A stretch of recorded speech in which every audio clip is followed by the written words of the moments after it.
Welcome to the Financial Freedom Mastermind Group podcast. Here we're all about breaking free from the 40 to 50 year work grind and accelerating our journey towards financial freedom. Join us every Wednesday at 7 p.m. Eastern as we explore different types of investments that can fast track your path to financial independence. We serve as a hub for connecting with fellow members during our sessions so you can share successes, ask questions, and keep the momentum going. Good evening, everyone. My name is Niyi Adewale, host of the Akaba Home Financial Freedom Mastermind Group, and I'm excited to be joined by John Ensley today, who is leading a financial planning revolution that's going to help you take back control of your money, your lifestyle, and your retirement. And John is a story that has come from a lot of loss in life and generated into success. After losing almost everything during the Great Recession, he became obsessed with finding safe, predictable ways to create wealth and protect it from the chaos and corruption that is the world we live in. And so now John dedicated a lot of his life to helping others achieve this type of control and control their finances and find their own ways to reach financial freedom. John, thank you for joining us. Hey, thanks for having me. I'm so looking forward to this. Absolutely. Absolutely. And I want to take it back to the beginning, John, because I know you have a wealth of knowledge that you share with individuals now, but I believe you made it through not only the '08 Great Recession, but even before that, some of the .com, you kind of went through that piece as well, right? I did. And it's, it's interesting. I remember vividly. I was in the Army. Well, I got out of high school, went into the U.S. Army, and I had just graduated from airborne school at Fort Benning, Georgia. And I was walking down the street, and I remember reading a headline in October of 1987 when the Black Friday, I think they called it, event in 1987 when the market had a historic one-day crash. And triggered a few other things. But at the time I was 18 years old. It didn't mean anything to me, but I remember seeing the headline and understanding there was some rigmarole. So it's kind of interesting. There's only been three big events, 87 and then the .com crash and then the '08 crash and the COVID crash. And, so it's almost like I just happened to have been born at this time when there's this crazy chaos in the financial world at various times. So yeah, it's kind of interesting. So I got out of the Army in 1992 and went to work for a company that happened to be a government contractor that was collecting defaulted student loans for the U.S. Department of Education. And so that was my first civilian job out of the military. And that was the build up to the .com era there as that bubble was expanding. Was kind of an exciting time to be with a corporation. We were going to do an IPO and we were all going to be just wildly wealthy as a result of it. And by the time 2000 rolled around, of course, that IPO never happened. Everything started deflating and going the other way. And I ended up moving on from that company, and I did leave there with some money in an employee stock ownership plan. And back then I did some calculating, and I realized that I didn't like the tax exposure that I would likely have later in life if I left that money there. So I decided to do something different with it. And real estate was where I thought, I should go for a lot of good reasons. So I had some property in Southwest Washington that I bought, and I subdivided a small 5-lot subdivision, and my plan was to build spec homes. And of course, by now we're into, let's say 2004, and when I started dividing this property. And so by 2008, I was about halfway through building my first spec home on this property when everything started tanking in the 2008 crash. So, it was a part of it was the economics, right? That pushed that, the housing bubble and kind of going over the cliff there that took it over the edge. And part of it was just my inexperience and not really knowing what I was doing. And that's kind of how I am. I just jumped in with both feet and figured I could figure it out. And maybe if the economics hadn't kicked in, I probably would have figured it out. But as it turned out, that project imploded spectacularly.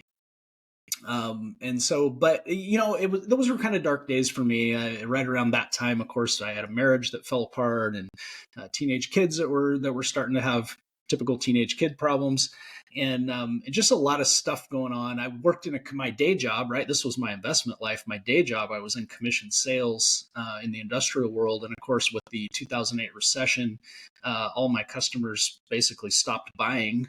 So my regular income also took a dive by about 50%. And so I was looking around and kind of, wow, what is going on? How did all this, how was all this possible? I thought I was doing the right things. And so it was a real wake up call for me. And it got me to start digging into what didn't I understand. And so I just went on this, what I call now a journey of self-discovery. I started reading everything I could get my hands on, books, blogs, just anything. And started just learning all I could, mostly about finance, but also about life. And just this journey of self-discovery. And so I was on a webinar one night in this process, and this advisor was talking about a couple and some home equity in their home, and he was talking about their retirement plans. And then he started talking about a cash value life insurance policy that was building up equity, and he was mapping that out. And I was kind of taken aback by that. At the time, I had sort of this terrible attitude about life insurance that, why would I want to be worth more dead than alive? And so this was my first exposure to the idea that there could be something to life insurance that I didn't understand, something more than just a death benefit. And so sometime during that presentation, he uttered the words infinite banking, and that led me to the Becoming Your Own Banker book by R. Nelson Nash, and from there to Bank on Yourself, the book written by Pamela Yellen. And I began learning about that concept and ended up setting some policies up for myself and starting to use them. And I realized, after all these years, I had been to many financial advisors and no one had ever shared this concept with me before. And with the work I was doing in the real estate investment and so forth, it seemed like somebody should have clued me in when I was meeting with these advisors. And so what I realized is the way the traditional or the conventional financial planning model is built, it's not likely that conventional planners are ever going to share this with people.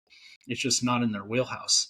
And so I was ready for a career change and got licensed in Washington State for life insurance, and then completed some training out in Manhattan for the infinite banking concept and some more training for the Bank on Yourself concept, and launched my practice in 2012. Specifically to help people understand this concept, understand that there are alternatives to the conventional approach that are extremely effective. And if it's a fit, help them implement it in their lives the way I did in mine, and the way I'm now helping clients do it in theirs. And John, that is incredible, right? To be able to make it through not one, but two of the biggest crashes that we've had in history and still be standing tall and now thriving and helping others is huge. And I want to dive into this infinite banking concept. But before we do that, I really want to dive into your mindset, because I think that's a huge part of this, to even start to seek out ways that you can grow your wealth, that you can start to depend on yourself and really take kind of your future into your hands. And so what was the mindset coming out of that real estate crash, and how were you able to stay motivated and really find that next deal, which is the infinite banking, and learn about that piece? What was your mindset like coming out? So it was a combination of, and I think what it is, you have good days and bad days, right? There's some days where your mindset is just like, oh my goodness, how am I ever going to get out of this hole, right, that I've created for myself? And then other days it's more, okay, we're going to find a way, right? So I think you have both the good days and the bad days. And I think one of the key components for me was all the books. I threw myself into education, just everything I can read. I was constantly in the midst of 2, 3, 4 books at a time. And so one of the things looking back on it is I really just bombarded my mind with positive messages and constructive messages, and in learning. And so that helped keep my mind out of the doldrums. And the other thing is resilience. I think to operate on this planet, you just have to be resilient. We live in a very chaotic universe, in a very chaotic world, a lot of chaotic things going on, and things are not going to go to plan. Right? You're going to have setbacks, and you have to be resilient. You have to be able to bounce back, and realize that it's never the end. It's there's always a way forward. Absolutely. Absolutely. 100% agree. You've got to stay motivated. You got to keep that hope factor up and have that resilience, as you mentioned, to make it through a lot of stuff that we go through on earth. But there was something we were talking about before we hit record where you were talking about whether you like it or not, you're in the banking business, right? What do you mean by that? So that was one of the things that I learned in that process, and that is there's what I now call the banking equation, and I refer to this as saving, borrowing, and investing. Right. This is what we use "quote unquote" banking for. We save our money into banks. We use banks for loans. We borrow. We finance things, um, and and then we make our investments, right, with oftentimes with that financing. So we're saving, borrowing, and investing, and we've been taught to use this platform that is the modern banking system, where we do that, right? If you have money in a brokerage account or a retirement account like a 401k or an IRA, those are banks. They're investment banks, right? If you have money in a savings account, you use your checking account. Those are regular banks. And when we make our investments through these different types of vehicles, we're using the banking system, quote unquote. And so when I discovered this idea, this bank on yourself or infinite banking idea, essentially what it is now I know how to explain it. At the time I was still learning, but now I know how to explain it. It's just a different system for saving, borrowing, and investing. We're using the unique features of that properly structured whole life insurance contract to create an alternate way to save, borrow, and invest that's alongside but outside the conventional banking system. Okay. Okay. And you mentioned something that a lot of people do. I worked in the W-2 world for a long time, right? And the 401k and the RRA, it always felt safe, right? This is what everybody else is doing. They're going to match X percent. And so, when we start talking about infinite banking and, hey, I'm going to try to depend on myself for that future, it can be a little bit scary. So how did you get over that fear factor? And what are the pros and cons compared to like a 401k? Great question. And isn't it interesting that it feels safe? I'm guessing there's quite a few people out there right now that aren't feeling so safe, right? Those accounts have taken some hits here recently, and of course the 2001 the .com crash, wiped out a lot of equity in these types of plans, and 2008 did the same thing, right? 30, 40, 50% downturns. So safe is definitely relative when it comes to these types of accounts.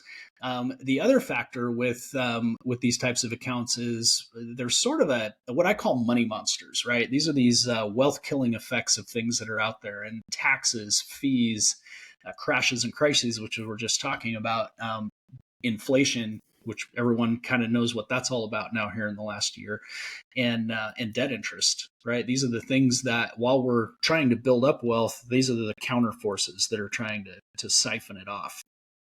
And so one of the first thing I would say is I don't ever compare a properly structured life insurance policy to an IRA or a 401k or a qualified plan, right?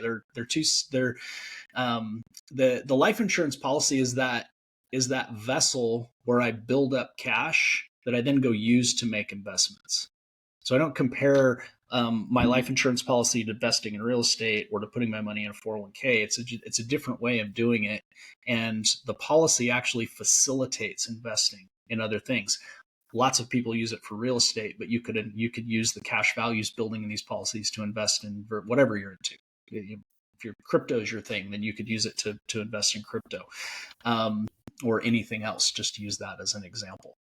So I think these retirement accounts have their purpose in some cases, and what I think happens is oftentimes we look at doing what seems mainstream because it feels safe, as you mentioned, but we don't always line up the right tools with our own objectives. Or I talk with people all the time who, for instance, want to invest in real estate. And if they're under 59 and a half and they want to build up cash that they can use to invest in real estate, and they're trying to use an IRA or a 401k or a qualified retirement plan to do that has penalties for accessing the money if you're under 59 and a half, right? The tool doesn't line up with the objective. So we got to make sure the tools we're using, the financial tools, are lined up with the objectives and the values that we have. Absolutely. 100% agree. And it's one of those where I was one that, initially early in my career was like, hey, let me just do kind of what everybody else is doing for investing in the 401k, in the IRA, and kind of not doing anything else. And then I quickly realized like, hey, 59 and a half is a long way away. And you can't touch any of this. Exactly. And I see it growing, but man, like you literally can't use this until, way down the road. And so I started personally investing in real estate, and life insurance is something that I've heard about, but haven't dug as deep, right? And definitely not anywhere near the expert that you are at being able to utilize it to continue to grow your wealth. So could you just define how this infinite banking kind of works? Yes, for sure. Be happy to. So what we're doing is we're taking a plain Jane whole life insurance contract. It's been around for almost 200 years.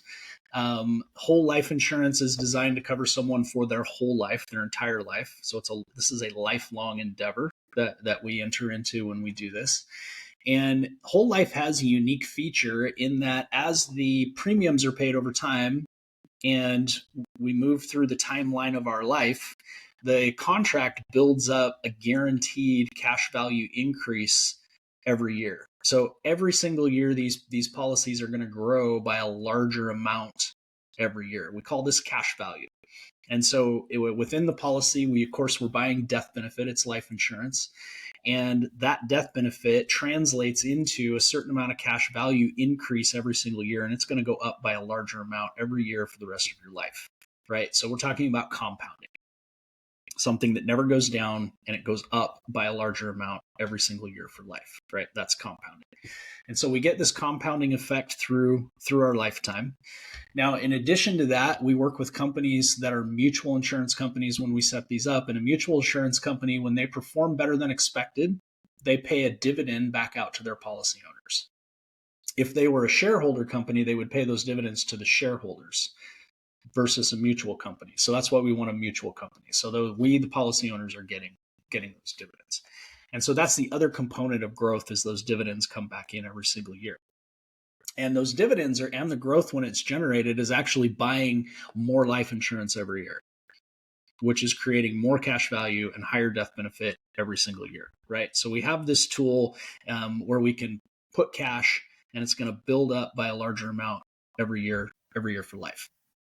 So it's, as I said, it's a lifelong thing. So, if we put, let's just say we put $10,000 per year into the policy, right? It can be designed based on circumstances of whoever is wanting to do this. It can be designed anywhere from, let's say you just want to put $400 or $500 a month into a policy. And I have clients who put hundreds of thousands of dollars into their policies every year. So it's everything in between, depending on the circumstances of each individual. So one of the things I like about it, it's customizable to your specific circumstances. And so let's say we put $10,000 in the policy. What most people know of with whole life insurance, and you hear some what I call financial celebrities out there that talk about whole life in a negative light, guys like Dave Ramsey, for instance, and they're referring to kind of the old school, like I mentioned, plain Jane whole life, where it takes many, many, many years for that cash value to build up. What we're talking about are what I refer to as modernized whole life policies. So we're taking that plain Jane contract and we're adding a couple riders to it. And by doing that, we add one particular rider called a paid up additions rider, where that causes the cash value to increase at a much faster pace than those old plain Jane policies. So in that $10,000 premium I might put in the first year, let's say 8,000 of it is going to be available as cash value that I can access in the very first year. And then a larger amount every year after that. And so it builds up over time. One of the stories I like to tell is to kind of describe how the cash value builds up is I was in it's a tale, by the way. This is a fictional story. I was in an antique shop in Seattle, and there was an old antique coffee machine. It said Magic Coffee Machine, $100. So I buy it. Sounds interesting, and I bring it home, and it turns out it's coin operated, and you put a quarter in it, and out comes a cup of coffee. That's pretty cool. And then I hear it clink. And I look over on the other side of the machine and 2 dimes roll out. And I'm thinking, well, that's interesting. Okay. And so I put another quarter in when I'm ready for another cup of coffee, and out comes another steaming cup of coffee, and there's a clink. And then 2 dimes and 2 pennies come out. And I do it again, and 2 dimes and 3 pennies come out. And by the time I put the fourth one in, I put in the quarter, I hear the clink, and a quarter came out. So by the time I got to my fourth cup of coffee, I got to put in the quarter, I get back a quarter. Okay. And by the time I get to the 7th, 8th cup of coffee, I realize I've put about $1.75 so far in quarters into this thing. And I add up all the dimes and pennies that came out the other side, and I've gotten back $1.77. Right. So within a short period of time, I'm getting back the amount I put in. And just a little bit longer than that, I'm getting back all of the amount that I've put in since I started drinking coffee out of this machine. Okay. So I'm getting a larger amount back every single time I put a quarter in, and I'm getting, of course, a cup of coffee every time. Right. So if we think about that with how life insurance policy works, that little parable, right? We put our premium in, those are the quarters. We get our coffee, which is the death benefit. And then we get back the dimes and pennies on the other side every time we put the quarter in.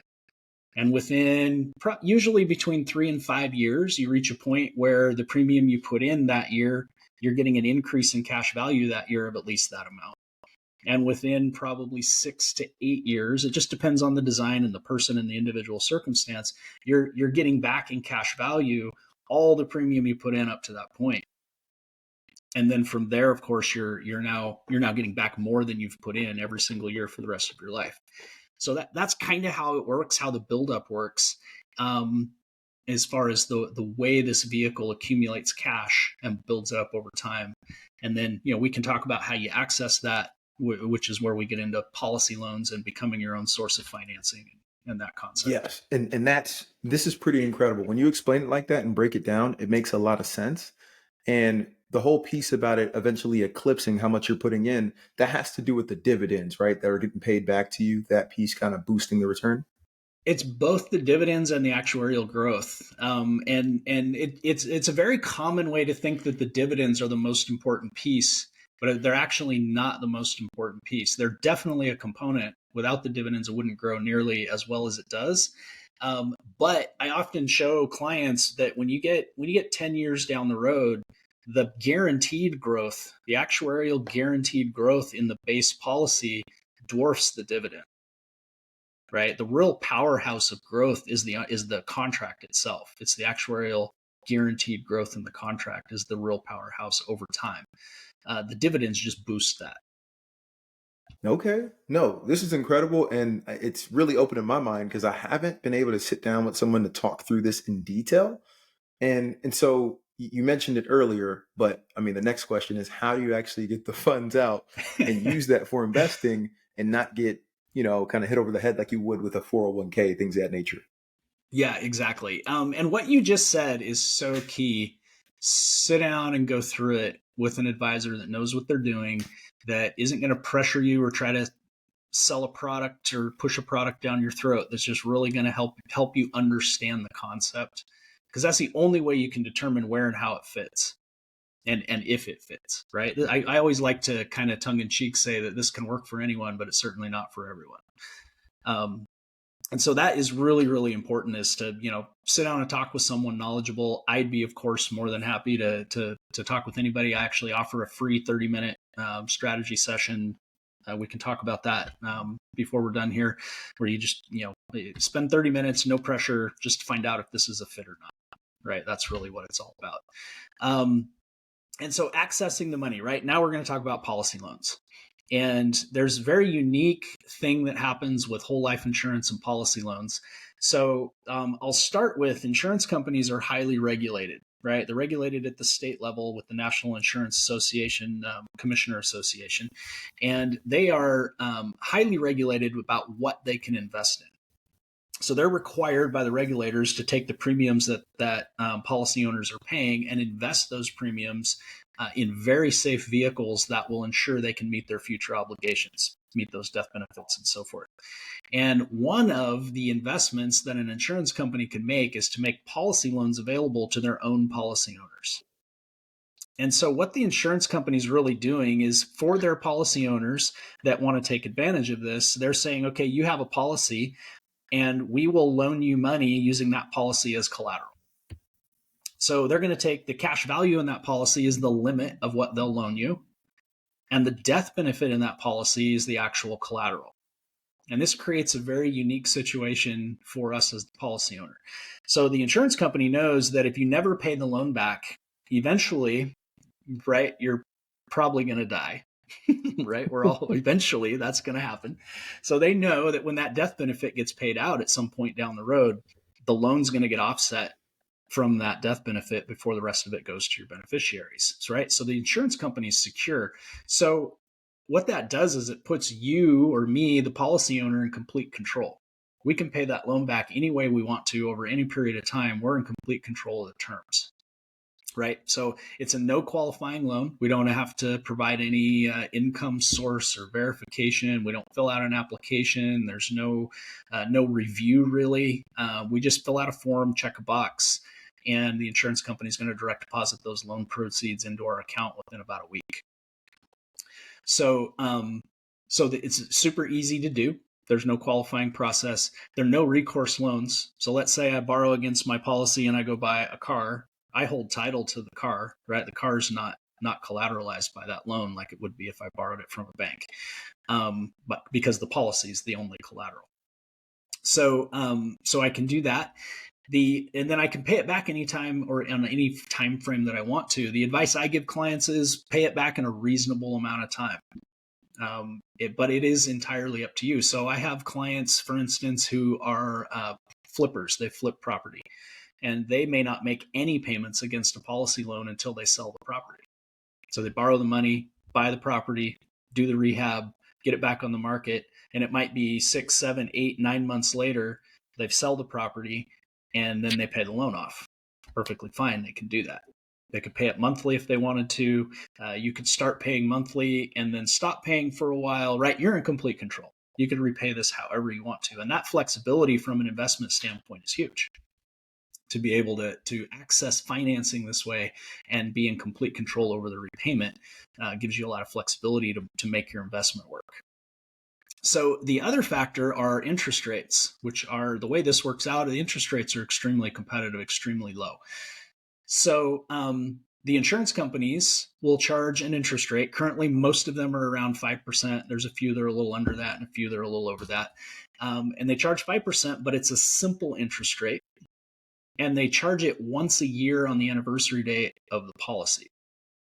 And so what they do is they take the interest at the anniversary date and they apply a simple interest calculation to the loan balance on that date, and they capitalize it into the loan balance for the next year.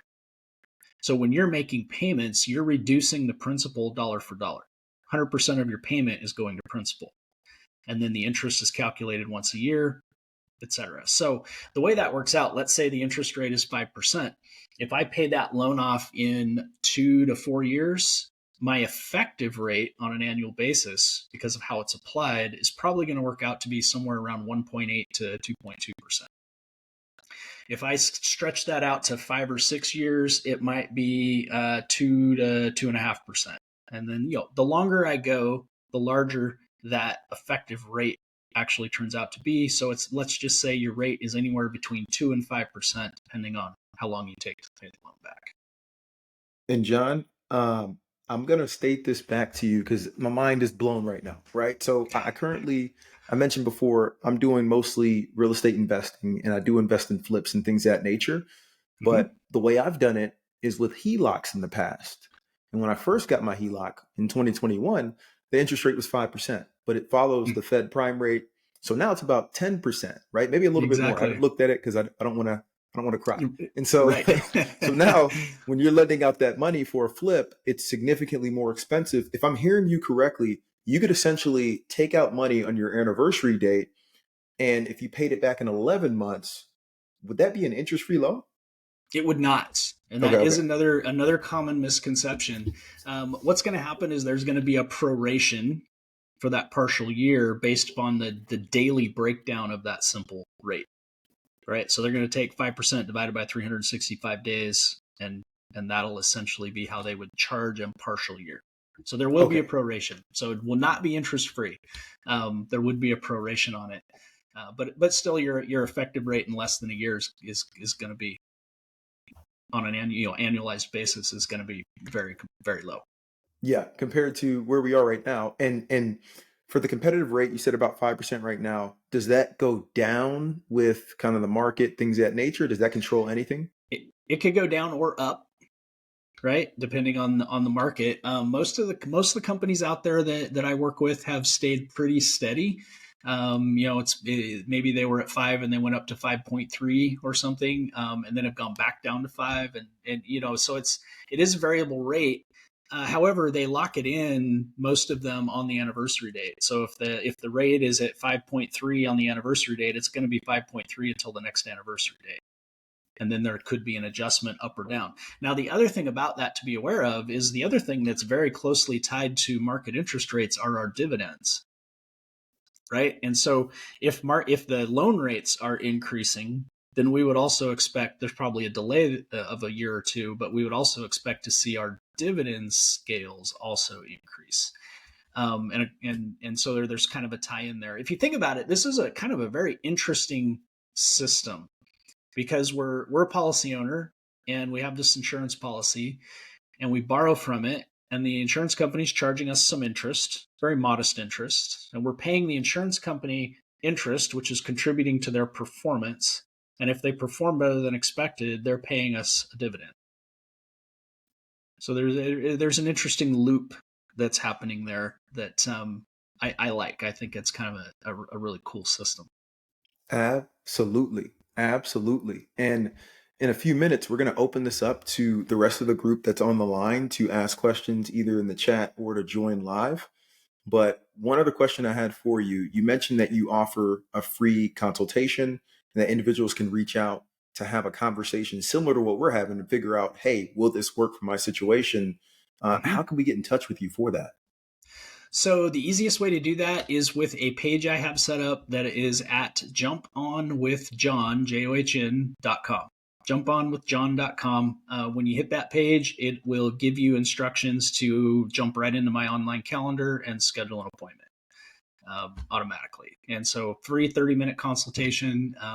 As you can tell, I'm pretty passionate about this concept. So I love helping people understand it. And if it applies, if it fits, right? I'm not a pressure type professional, right? So if it's a fit, then I love to help people implement this and get all these benefits that we've been talking about, because it's all for real. There's hundreds of thousands of people that are doing this today. And so yeah, jump on with john.com and free strategy session and just see whether this is a fit for you. Absolutely. We're going to drop that in the chat here shortly. And it's also going to be added to the show notes of this podcast. But one last question for you before opening it up to the group. Is there any way that we can help you with any of your goals this year as a community? And if so, what is that way? I think my whole business is spreading the word about the infinite banking concept, about bank on yourself, and this approach to personal finance. So if that's it, spread the word. Tell people, hey, I heard about this concept, and get more people curious, more people involved. That's really what it comes down to. I think this is such a powerful concept, particularly for some of the younger generations coming into their peak earning and working and investing years. A lot of the tools that our grandparents and our parents used are going to be less effective, I think, in future decades. And those younger generations really need something like this to set themselves up for success. 100% agree. When you look at things like, Social Security, and is that going to be around by the time he kind of retire? And when What's you it going look to look at things, like? yeah, and when you look at things like, kind of the pensions that used to be there, a lot of those have disappeared. So you got to kind of find your own path. So no, John, we truly appreciate you. Now we're going to open it up to the rest of the group. Please feel free to call in or drop questions in the chat. I actually have a question here for you from Kwame. And it's, what's the name of that rider that increases the value of whole life?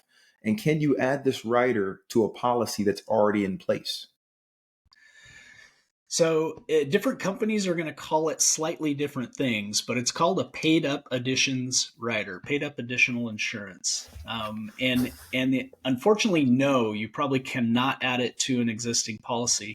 And I want to stress that I would believe 99% of the life insurance agents out there are really not educated on how to structure a policy using a paid up additions rider to maximize the cash value accumulation. You want to work with someone, a bank on yourself authorized or a bank on yourself professional is my suggestion. That's something that I am. I'm one of 200 highly trained bank on yourself professionals in North America that know how to do this and do it the right way.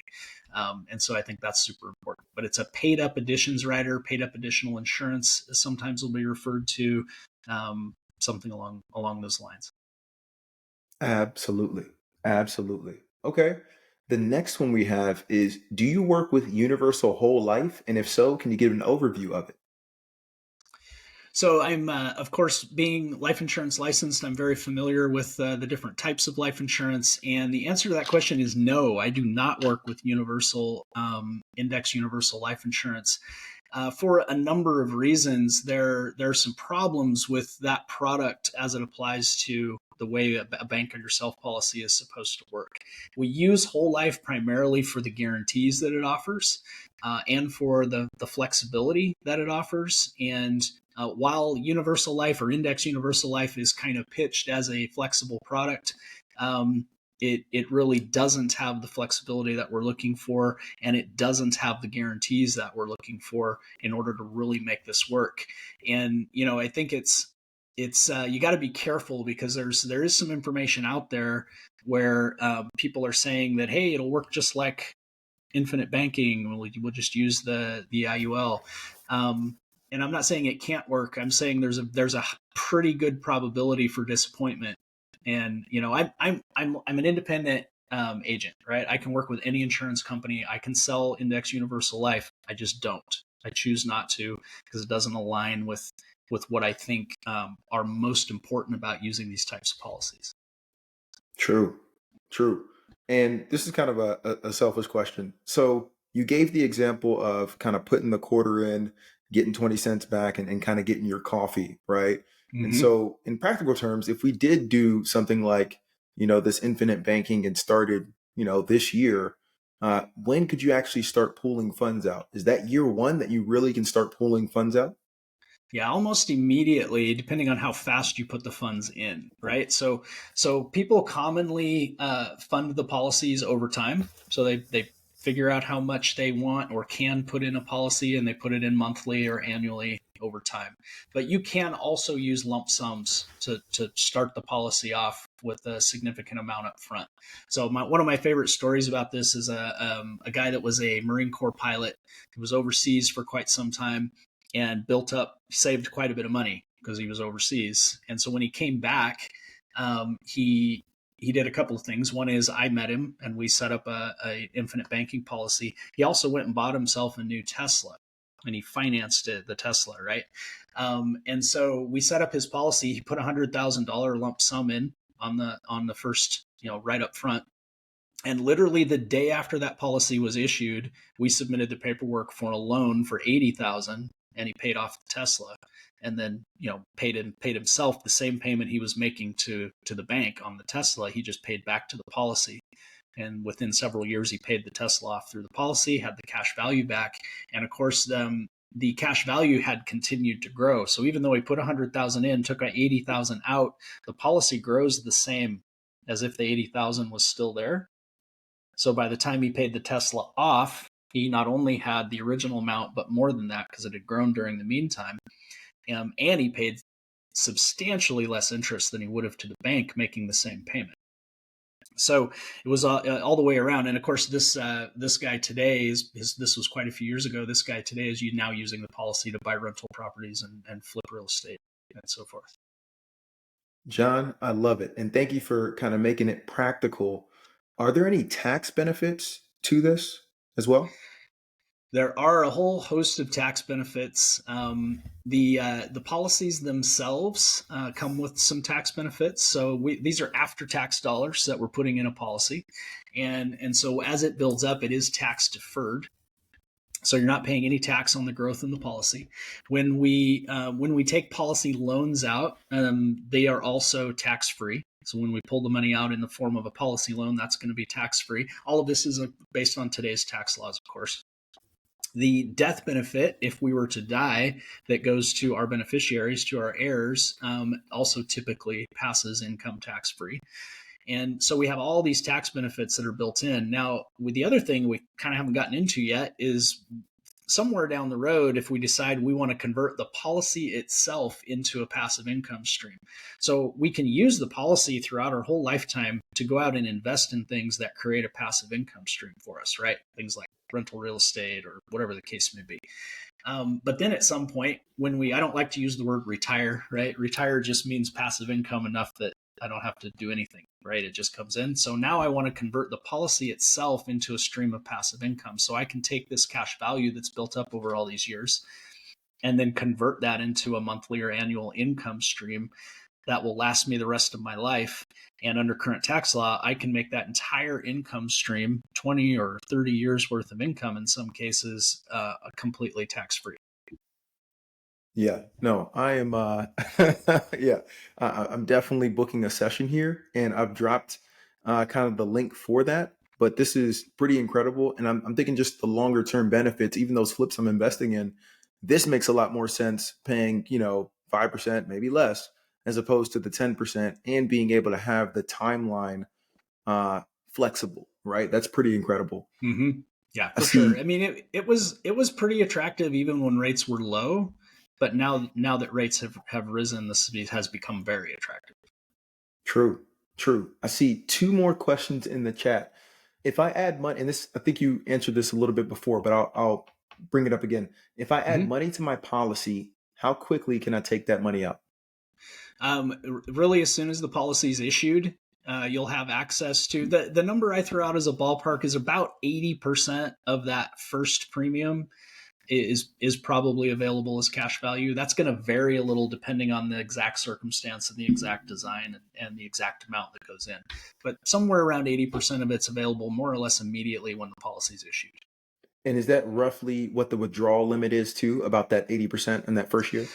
No, it's the withdrawal limit's going to be more like 90% of your overall cash value as it grows. But so the reason I use 80% is, let's say, right, the dividends and the growth that gets credited to the policy is going to be a year later on the anniversary date.